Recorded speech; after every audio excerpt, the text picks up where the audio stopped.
Thank you so much, Christiana. So we're going to be in conversation today, and it's so humbling to be sitting in front of you, one of the most skilled negotiators of the current era. How does one get 195 countries to sign and agree on an issue as dividing as the climate crisis? It's pretty simple. Okay, good. You make sure that all the representatives of all 196 governments that have to agree to this are in the room. Then you lock the doors. And you say, no bathroom, no water, no food, until everybody signs on the dotted line. And it's amazing how quickly things happen. I love it. So now let's go straight to the urgent question at hand. But can I actually give a serious answer to that? Yes, please, actually. Because I think it's very pertinent for the conversation we're having today. And that is how debilitating and how weakening it is to live within the constraints of two mental boundaries that we have invented for ourselves. One mental boundary is short-term thinking, planning, and acting. That is something that we have invented. It does not come from nature. Right. We have invented and we have self-imposed and constrained ourselves. And the other mental boundary is the boundary of a nation state. And that is also not in nature. Tell me one time a plant has a passport. You know, I'm Costa Rican. No, I'm Panamanian. No, I am Indian. It just doesn't occur. And so the process to go to the Paris Agreement was really a 5-year effort of inviting all these government representatives to pierce beyond those two boundaries. Tell me what the long-term vision is for your country. That's more important than the short term. And if that is your long-term vision, what does the world at large have to do, and where do we need to move in order to facilitate that vision? So it was the process of breaking through those two main boundaries that eventually allowed for them to agree to something that sort of makes sense. Thank you so much. That actually speaks a lot to your style of leadership, and I've had a chance to learn more about your work in the last few months as well. But before we get deeper into that, I wanted to ask you about really the sense of urgency. Last year, actually, a theme at this very conference was urgency, and this year we're talking about systemic change. When it comes to the climate crisis, how are we doing? And by we, I mean the humanity, the people that are alive now. We're doing great and terrible at the same time. So when you look at a couple of the sectors that need to transform, and you all will know this better than myself, everything to do with renewable energy technologies has progressed exponentially. In terms of performance and long-term vision for investment. But what has not occurred is we have not exponentialized, which is my new verb that I invite you all to use. We need to exponentiate everything. So we have not exponentiated all sectors. We have actually been able to do it with specific sectors, with renewables, with batteries, now moving into hydrogen. So with a couple of these that are then allowing for at least light transport to move forward and progress. But then we have all the nature sectors that have not been exponentiated by us because we are still thinking and acting within the boundary of a business model that doesn't make sense for nature. And we have not been able to break through that to say, okay, so what is the business model that would attract for nature the kinds of investments that we're seeing into solar, for example. And again, that's why I started with mental boundaries, because that's about the mental boundary. And sometimes we think that the mental boundary is actually a real one. It isn't. Yeah. It is just the way that we think.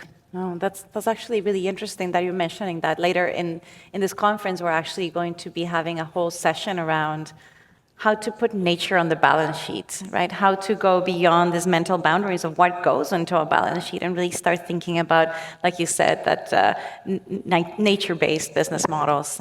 Thank you. So you said you were doing great. And in what senses are we doing terrible? How urgent is this? Well, it truly is very urgent because science has been pellucidly clear about saying that we have to be at 1/2 current global emissions globally by the end of this century, and that is now just 5 years away. So how are we doing on that? Well, on the energy side, we're doing pretty well because we now know that we're at a plateau in emissions that come from the energy sector, mostly because we have invested almost 2 times as much into renewable energies last year, this year it'll be more, than into fossil fuels. And so all the new energy is coming from renewables, which is great. So we're at a plateau of emissions, and that's really good news, and not enough, because we have to actually descend those emissions. They need to be on the descent, not just plateauing. But it is, frankly, more than I thought was possible 5 years ago. So it is impressive that once we decide that we want to move in a certain direction, we can actually bring our creativity and all of our skills to bear to speed the solutions to scale, because we need both. We need the speed and the scale to work together. So for me, the mantra is, let's speed the solutions to scale. And that has to be across all sectors, all countries, do not leave the South behind. And it has to be done with an incredible, deep sense of justice. Thank you. So we're facing an urgent situation. We're facing crisis. In the last 4 weeks only, more of us have experienced firsthand the effects of extreme weather conditions. I myself had to be evacuated from my own home from forest fires, and right now my country's experiencing the worst drought in 70 years, where we don't have power for 14 hours a day. So there is this temptation to feel like this is urgent and that this is so imminent, and that it's waking up that fear factor in our brains. And that has led to a lot of anxiety, burnout. It has led to a lot of us wondering if we should just cut corners and get to, the source of the problem. Is this the way we should be going about it? I know we've had a conversation about the what we need to solve climate crisis, but how? Because in the process of the what, in the battlefield, we are losing a lot of incredible climate activists, climate financiers, climate leaders that are really questioning where is it that we're going. I don't know. I would love to hear from you. Well, it is admittedly frustrating. I'm the queen of frustration, perhaps, since I've been at this for more than 30 years. And so I really understand that. It's not that I understand it in my head. In my heart and in my gut, I really get it. I really resonate with so many well-intentioned, brilliant, active people who go like, what the... Why are we still here? Why can we not accelerate this? And I really get it. And on top of that, you have to also resonate with the pain of the destruction of nature that we're seeing. Mm-hmm. So it's both the frustration of progress that is not going at the speed and scale that it should, plus the pain of the destruction of nature. And I get that. And here's the choice. If we allow for that pain, frustration, anger, burnout, how many of my colleagues have had burnout, me included, if you let all of that paralyze your work, paralyze your thinking, then you can no longer act out of agency. Then we have become actually victims of exactly that which we are trying to change. And so the choice is very much about, yes, how can I turn to this frustration, to the scientific knowledge of what we have, to face the superstorms, the monster fires? How can we face that, embrace it, and here's the alchemy, how do we use the energy that all of that information or personal experience has? How do we transmute it? How do we use it as compost, if you will, in order to generate an energy that needs to be there, that is the energy that does catapult our agency to make the changes that we need. But it is a choice. I have to make the choice every single day, because honestly, media gives us all the bad news, and I take all the bad news, and then I go, right, what am I going to do with this? Am I going to let myself get paralyzed, or am I going to transform that and use it as my compost to then stand up and step into the best of my agency? And I think that's a personal choice and decision we have to make every single day. Thank you for sharing that. And I think that regaining of the sense of agency is a gift you've received, and that you've also highlighted as probably one of the most important issues facing the climate crisis. How do you give shape to the work that you're doing in global optimism, to give shape to giving climate leaders agency? How does that look? Who are you partnering with? Can you tell us more a little bit about about this issue that you have chosen to prioritize above all other issues within the climate crisis? Yeah, we're very concerned because I do feel that so many of my colleagues, I used to know everyone who worked in climate change. Thank God I don't anymore, because it is hundreds of thousands of people, which is fantastic. But I do resonate and understand with the pain that is in the community, both in climate and in nature protection. And so I am chosen to devote quite a bit of my energy and time into supporting those that are in deep, dark holes, because we need them, because those who have succumbed to the pain are warriors that we have lost in the battle, and we can't lose one single warrior. And so a lot of my time is in supporting these people, and we do retreats, regional retreats. We've done 4, we're going to do 2 more in Africa and in the South Pacific, to invite these people to come and understand their pain. Talk about, what did we call Paleolithic emotions? Was that the term that we saw there? To really understand their pain and understand how that can then be transposed, how it can be transformed in order for these people to regain their power and their impact. Because every single one of us that works on these issues has to be at our utmost in impact. And then the question is, once we do the self-work, right, that's where it starts. It starts with ourselves. Then the question is, and how then do we go out into all of the different organizations and spheres of influence that we all have and bring that same knowledge, that same magic almost, about how do we really build our personal resilience. And then to the third level, which is the worldview. What is the worldview that we are creating here? Because ironically, systems change, which is what we all want, is deeply personal. That's where it starts.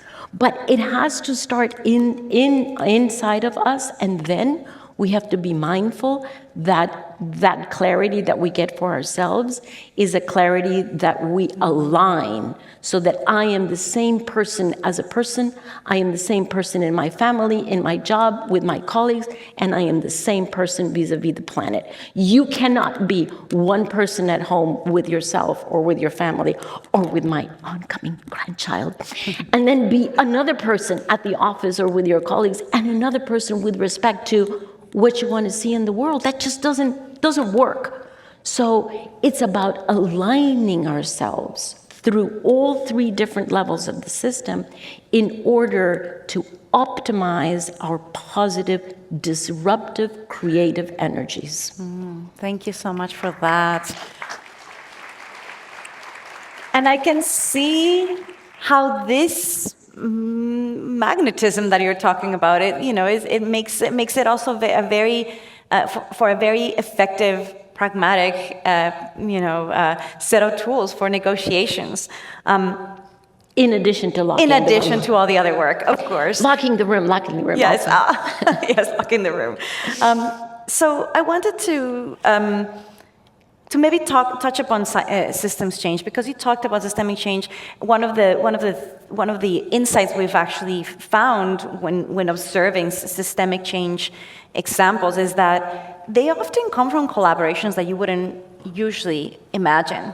So here we have a top negotiator, in international agreements, partners with whom to create these incredible retreats, to which I have to say, I was very fortunate to get an invitation. Christiana Figueres is inviting you to this incredible thing. And I'm like, ooh, this gotta be like really, I gotta, iron out my suit. And it turned out to be the most incredible deep retreat, but with the most unexpected partners. So I'm going to let you tell about that. Yeah, thank you. They are very unexpected partners for people outside, not for me, because I am, and I've been very public about this now for 10 years, I have been a student of Buddhism in the Plum Village tradition, which was founded by Zen master Thich Nhat Hanh. And after 10 years, I went to the monastics and I went, okay, you have all of this magic, you have all of this knowledge.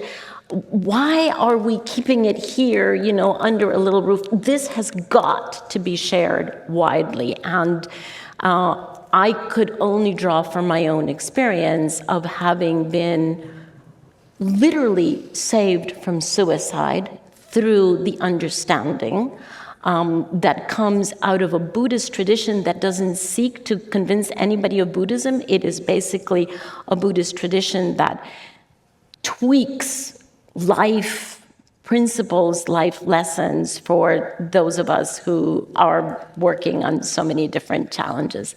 And so for 2 years now, I've been partnering with these monastics who have been the most ardent students of climate change and biodiversity. And they have now curated lessons for those of us in the climate community, in the biodiversity protection community, in the ocean protection community. And they open their doors to those of us who are in pain. And we do a week, and we come out literally transformed, not without pain, but knowing how to manage the pain, how to manage the suffering, how to transform that into the energies that really make a positive difference. So it's almost like a martial art skill that you take the sword and you turn it around, and you become so much more impactful, so much more powerful in your presence, in the work that you can do. And we've had, 400, 500 people come through this process, and it's all about, for us, it's not about critical mass, it's about critical connection. It's about critical connection with self, with others, and with the world. And it has, the surveys that we have and the feedback that we have is that it has been probably the most important week in most people's lives. Thank you. I can definitely attest to that. It was incredible. So there's so much science that goes into climate change. Of course, you understand that, everyone that is really looking at the COP and the future of the climate agreements, understands the science, which is why I thought it was so pertinent that this program, or one part of this program, is also called Zen and the Art of Saving the Planet. So thank you so much, Christiana, for talking to us about both science and art and saving our planet. Thank you so much. Please welcome Nina. Yeah.